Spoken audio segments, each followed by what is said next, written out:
Hoje em destaque o caso da tentativa de golpe relatado pelo senador Marcos Duval, os seus desdobramentos, e também o Banco Central negociando reajuste para os servidores, isso num contexto em que o presidente Lula recentemente criticou a política de juros. Oi, Felipe, bom dia. Salve, salve, Ryzen, Carol, equipe da Eldorado FM, melhores ouvintes, sempre um prazer falar com vocês. Vamos com tudo para mais uma semana. Bom dia, Felipe, bem-vindo. Vamos atualizar mais um capítulo desse drama que é Marcos Duval e esse depoimento do senador à TV e as suas lives, enfim, esses desdobramentos que a gente acompanha também.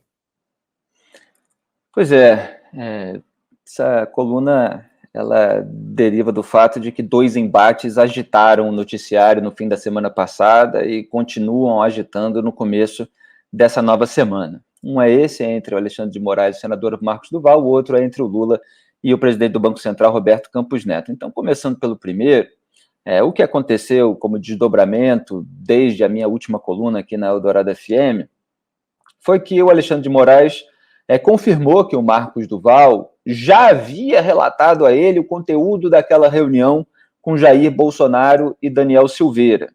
Aquela reunião em que, de acordo com o relato do Marcos Duval, o senador ouviu um pedido para fazer uma gravação clandestina do Alexandre de Moraes, induzindo a que ele confessasse algum tipo de abuso para que o Bolsonaro pudesse usar isso para anular a eleição.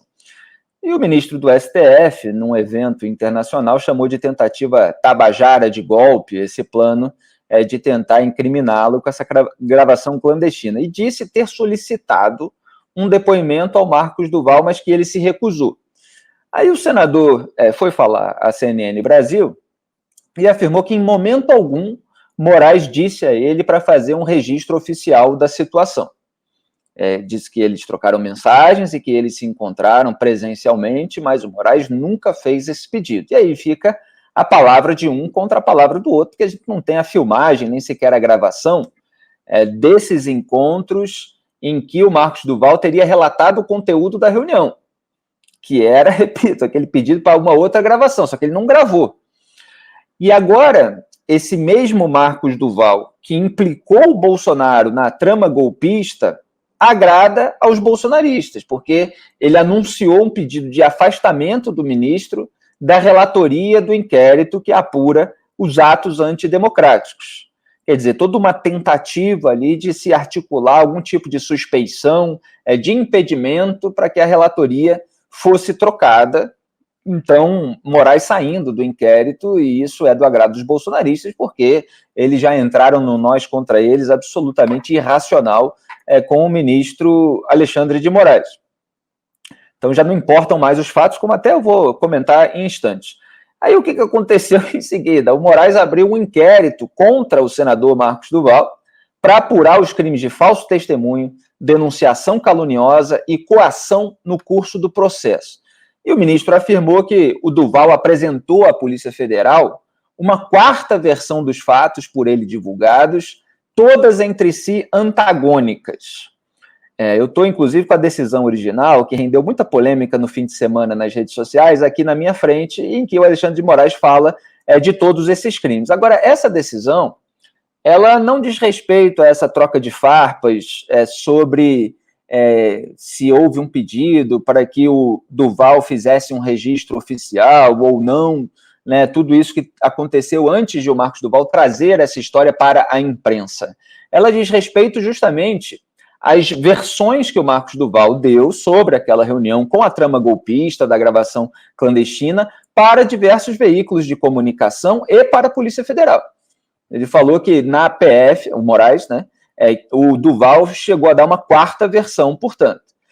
E aí o Moraes determinou o seguinte, inicialmente, né, que seja autuada e tal, enfim, o primeiro item daquela decisão é justamente a questão de você distribuir, instruir, cópia do pedido da Polícia Federal para autorização da realização de uma oitiva.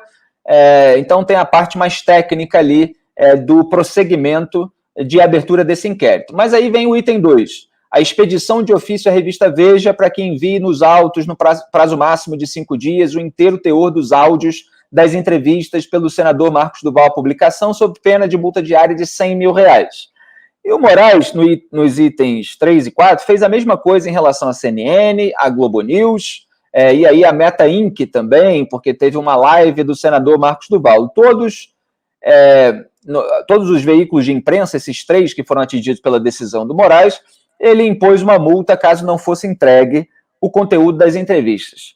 Só para esclarecer, porque houve muita repercussão completamente fora da realidade, o Poder Judiciário cobrar de veículos de comunicação a entrevista que foi divulgada por eles, quer dizer, o material probatório daquelas alegações sobre atos eventualmente criminosos, isso é absolutamente normal. O que não seria normal seria ele cobrar o sigilo da fonte, tudo isso que existe liberdade de imprensa com um direito constitucional para que não se revele de maneira nenhuma.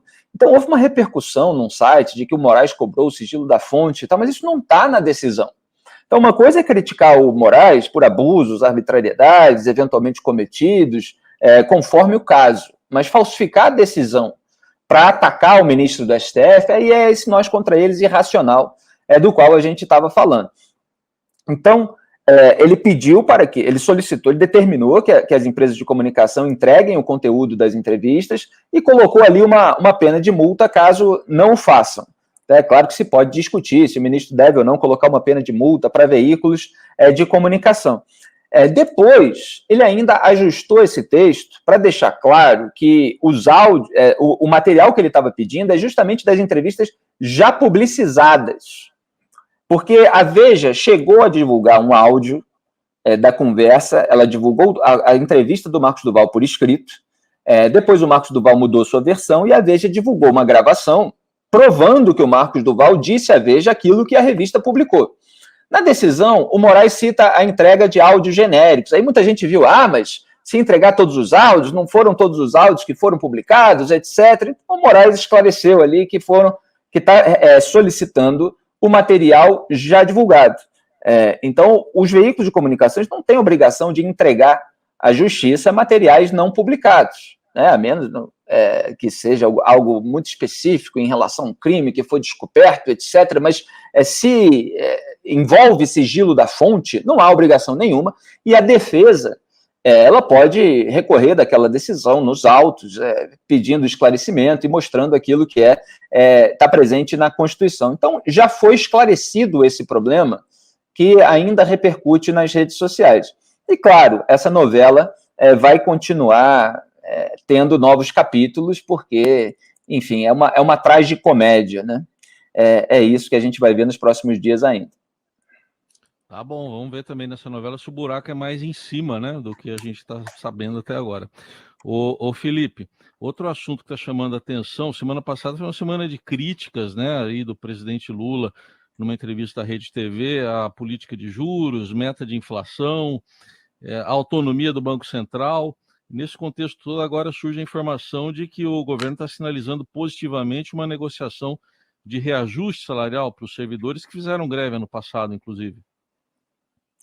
Pois é, Raiz, eu estou focado aqui nesse embate entre o Lula e o Roberto Campos Neto, presidente do Banco Central. O Lula chamou o Campos Neto de esse cidadão e falou em rever a autonomia do Banco Central. Aí qual foi o resultado disso? O dólar subiu, os juros avançaram, e isso tende a resultar em mais inflação, investimento mais caro, menos emprego. E por que houve esse embate? O comunicado do presidente do banco de que não baixaria os juros porque o risco fiscal aumentou, e isso, as declarações do Lula sinalizando como uma irresponsabilidade fiscal, embora ele tenha modulado nas últimas semanas, acaba agravando. Quer dizer, esse comunicado do Campos Neto foi visto pelo PT como um embate de forças com Lula. E aí, o que faz o presidente da República? Ele vem tentando reafirmar o controle. A questão que se coloca é a que custo para o país? Vamos lembrar que o presidente do Banco Central ele tem um mandato não coincidente com o do presidente da República, então ele é nomeado num governo, fica 2 anos ali naquele mesmo governo, depois fica 2 anos no próximo governo, que é o que começa agora, e aí vai até 2024. E o Lula está incomodado porque ele está vendo aí, isso foi notícia nos últimos dias, a economia sentindo o efeito dos juros. sentindo o efeito dessa política contracionista, né, que é quando a inflação está muito alta e os juros também sobem para que as pessoas comprem menos e assim segurem os preços dos produtos e serviços. E a gente fica com a sensação de que o Lula já está procurando um culpado, né, para esse cenário que já tem sinais na atividade econômica. Então ele vai endurecendo aí essa troca de farpas com o presidente do Banco Central, que é visto dentro do PT como um bolsonarista, já que entrou no governo anterior, já que foi flagrado outro dia em conversa com ex-ministros de Jair Bolsonaro. Então você tem aí um embate de forças, e o Lula, ele é uma figura centralizadora. Ele tem muita dificuldade de dividir efetivamente o poder. Uma coisa é você distribuir cargos, emendas, benesses, como tem sido feito, para, no jargão político, comprar apoio parlamentar.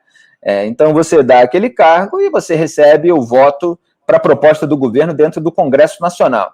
Isso não é efetivamente dividir o poder em termos de você deixar certas decisões que interferem no comportamento do governo a cargo de outras pessoas sobre as quais você não tem ascendência. Isso o Lula não quer, tanto que a gente viu a distribuição dos ministérios privilegiar os petistas no seu núcleo mais duro. O Ministério da Fazenda está com Fernando Haddad, quer dizer, até falei aqui na coluna que a Simone Tebet ficou com um prêmio de consolação no Ministério do Planejamento.